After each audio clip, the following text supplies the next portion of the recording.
നിങ്ങളുടെ favourite shows ഇനി ഒരിക്കലും മിസ്സാവില്ല. ഇപ്പോൾ C5 കാണും നിങ്ങളുടെ ഫേവറേറ്റ് ഷോ തികച്ചും സൗജന്യമായി. പഠിച്ചാ മനസ്സിലാവും. മനുഷ്യന്റെ സങ്കല്പങ്ങൾക്ക് അർത്ഥമുണ്ട്, ഫലവും. അത് ദേവസ്ഥാനങ്ങളെ സങ്കല്പിച്ച് ചെയ്താൽ മാത്രമല്ല, മഴയെ സങ്കല്പിച്ചും വെയിലിനെ സങ്കല്പിച്ചും മലയെ സങ്കല്പിച്ചും നമുക്ക് നേർച്ചയായിട്ട് നേരാം. പക്ഷേ അങ്ങനെ എന്തെങ്കിലും സങ്കല്പിച്ചിട്ട് നടത്താതിരുന്നാൽ അതിന്റെ പ്രത്യാഘാതങ്ങൾ ഉണ്ടാകുമെന്ന് നമ്മൾ മറന്നുപോകും. ആ പ്രത്യാഘാതങ്ങൾ ഇതുപോലുള്ള സൂചനകളിലൂടെയാണ് നമ്മളിലെത്തുന്നത്. അങ്ങനെ എന്തെങ്കിലും സങ്കല്പങ്ങൾ, നേർച്ചകൾ നടപ്പാക്കാതെ കിടപ്പുണ്ടോ? അതാണ് എന്റെ ചോദ്യം. ഇല്ല, അങ്ങനെയുള്ളതായിട്ട് ഓർമ്മയില്ല എനിക്ക്. തെറ്റ്. ഇല്ലാത്തതല്ല, ഓർമ്മയില്ലാത്തതാണ്. എന്നാൽ അങ്ങനെ എന്തോ ഉണ്ട്. അതാണ് ഞാൻ എന്റെ കണ്ണാലെ കണ്ടത്.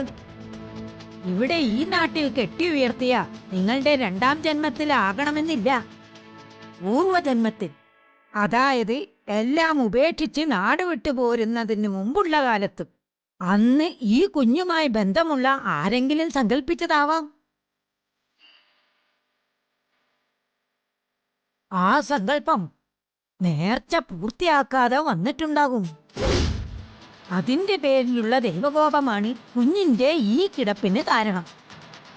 ഒന്നുകൂടി ഒന്ന് ആലോചിക്കൂ. അങ്ങനെ എന്തെങ്കിലും ഉണ്ടെങ്കിൽ ഇപ്പൊ പറയണം, പറഞ്ഞാലേ പറ്റൂ.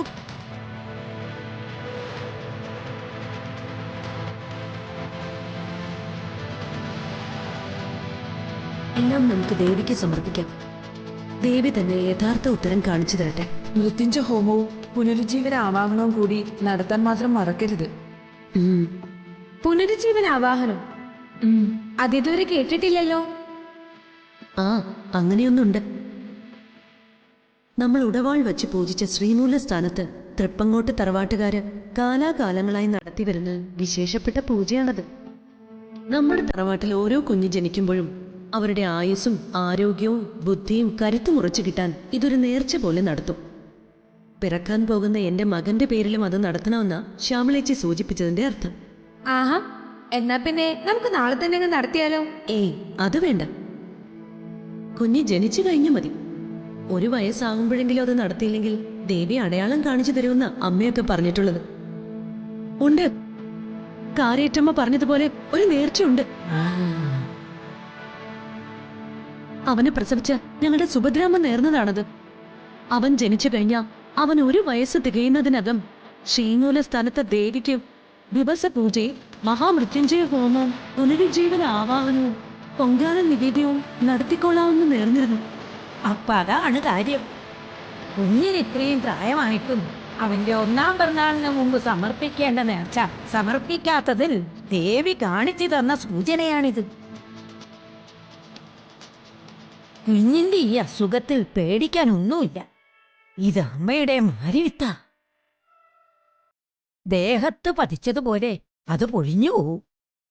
ഒരു കാര്യം മാത്രം ചെയ്താൽ മതി. ദേവിക്കുള്ള ആ നേർച്ച എത്രയും വേഗം നടത്തുക. പറ്റിയാൽ നാളെയോ മറ്റന്നാളോ തന്നെ. എന്താ ചെയ്യാൻ പറ്റുമോ നിങ്ങൾക്ക്?